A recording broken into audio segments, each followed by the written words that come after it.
مخکې څنګه مو ویلې اوس خو د ملګرو ولیده څه کسانو د ډېر تېزۍ سره هغه دې خوا دې ګنو طرف ته راغی خو دا انتهایي ګڼ دي او دا علاقه چې څومره ده نو ګني دي او جواران دي نو ظاهره ده چې دې کې هغوی ته د پټېدو دپاره ډېره ښه موقع ده او انشاءالله چې ډېر زر به دا خوشخبري دا اهل علاقه موږ ته وایي موږ هم پکې لګېږو نور هم دا خلک اویر شو راپاڅېدل د دې خلاف ډېر زر به انشاءالله د دې د نیولې دپاره او د دې د مرګ خبر هغه انشاءالله خپرېږي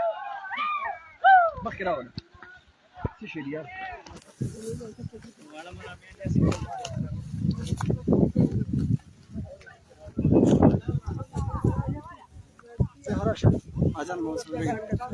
او دا هغه ماما دی ماجان ماما پرون چې ماشوم خلاص کړی و د هغه د ګډبګړ نه دا د دې لنده ده وسله ده بالکل هر وخت دوی ځان سره ګرځوي په دې لنده باندې دوی په دې څو کاله کې ښه په دې لنده باندې دوی ایستی و بیا دې ګمدې هلک نه خوله ویستلې وه او دا څومره وخت نه ګرځې کاکا لا زه د ډېر وخت هلکوانې نه ما دا ښه وخت مرغۍ کې نه ویم ځکه مرغۍ نه ویم ځکه داسې دا واقعیت لکه مار ښوونې ته تسپې راباندې بیا ښه ششناکه بې که نه بلکل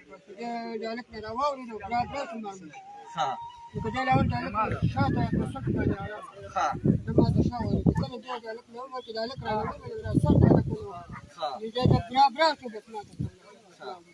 صحیح ویشته به د خوله وخوړه بس بیا مې بیا مې ګزاره مې وکړه او انشاءالله کم مناظر چې دا به موږ ټول ریکارډ کړي تاسو ته به ښایو د ملګرو منډې او کوم ځای کې یو پیر صرف راښکاره شوی دی بیا هم ما سره اوسېږئ حسین مجوب ټي وي سره اوسېږئ مننه